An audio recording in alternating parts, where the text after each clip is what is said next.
Hi, I'm Peter Sklar. Welcome to the Sklar Principle. My guest today is Dr. Kevin Kolack. Dr. Kolack is a man who wears many hats and has worn many more. And he's going to talk a little bit about the experiences he's had in a great number of fields. Kevin, hi. Good to be here. You sort of came home and settled on being an actor and a New York City voiceover artist and have done very well. How did you make so many turns? What was behind each of these decisions? Let's just run through them. You were an EMT. Firefighter. A volunteer firefighter, a New York City cab driver for a while. Yep. And you were also a chemistry professor, and you're still teaching chemistry at a couple of the universities in the New York area. When did the dream of being a performer sort of get put aside step by step, and when did it rekindle? How was that mixed in with all these decisions? It's a question of what do you think you can be versus what do other people think that you should be. And growing up in the public school system in Georgia as a smart kid, or at least the classwork came easily to me, I didn't understand that I could be a performer. If you were smart, you were a doctor or a lawyer or a scientist.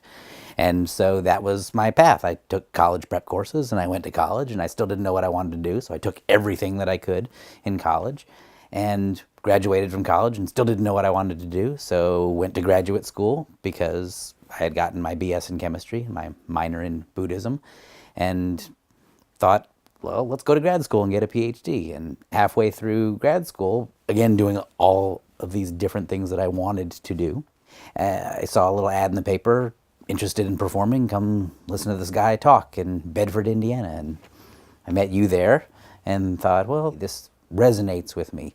I realized that I was in graduate school teaching so that I had a captive audience. It's a strange route, perhaps, pursuing stand-up chemistry to enter the performing arts. Stand-up chemistry, I like that. All the things that you undertook in the past 20 years or so on your way to becoming an actor, and while you were being an actor, how much of that was because you were drawn to those other things, and how much of that was because you were afraid to fully commit? Was there some fear to fully committing? Eric Bana, a relatively famous actor who started out as a stand-up comic and soap opera actor in Australia, said, go out and have a life before you try and put one on screen. And I thoroughly believe that to be the case. You were in a film fairly recently called Blue Ruin, and you had a wonderful part. It was an independent film, and I know that it won some awards, some of the festivals. Well, it is currently on Netflix's list of films that are on Netflix that you haven't seen, that you really should see. Yes, I think I've seen quite that, a few actually. of those. Yeah, so that was terrific. How much of you do you bring into an interview and an audition? But what else do I have?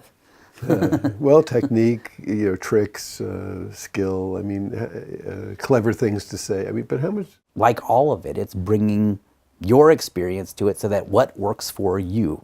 When I'm teaching chemistry, I say that to chemistry students. I don't care how you do this problem. I can show you the way my brain breaks it apart and approaches it, but yours may work differently. So do it your way. You need to know what works for you. And you walk into the room prepared and bring you. Have I ever been kidnapped and thrown in the trunk of a car like was my audition scene for Blue Ruin? No. I have had a gun in my face.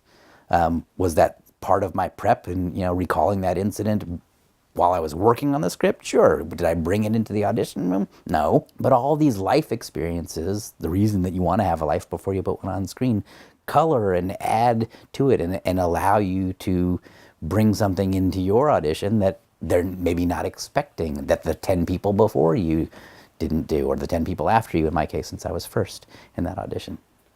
How would you describe how that's been for you, being self-employed in the performing field, in terms of some of the things you've done that maybe you wish you hadn't done, maybe some of the things you've seen people do that they shouldn't have done, just some of your observations. You've got a lot of wisdom, you have a lot of experience. When people are first starting out in acting, they always ask, oh, what are you going to fall back on?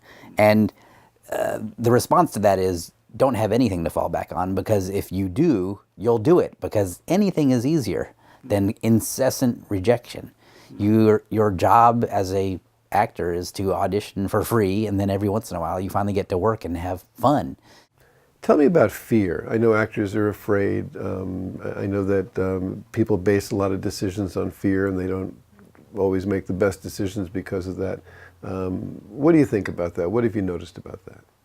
There's a ton of fear in the business, and to deal with that fear, you have to be prepared, and you have to be confident, and you have to know who you are. And everyone thinks that they can be successful in this business because all you have to do is stand in front of a camera and talk, maybe be able to memorize a few lines. And in what other business is that the case? Yeah.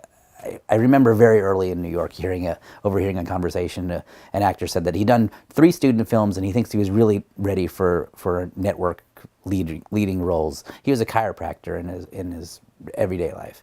And I just thought, you are wasting everyone's time around you because you're just getting in the way. You're preventing me from being able to walk into an agent's office and say, hello, I'm Kevin Kolack, full-time actor.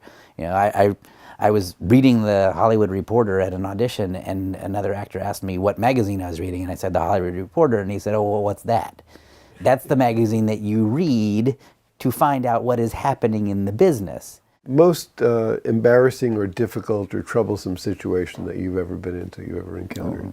Good question. Just for gossip. I just had weird auditions, certainly. I've been on an audition where the audition was to stick your head in a fishbowl and hold your breath for as long as you could. I won, but I didn't get the part.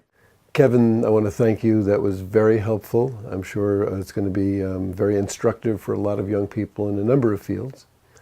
My guest today, Dr. Kevin Kolack. This is Peter Sklar for the Sklar Principle. Until next time, take good care of yourself.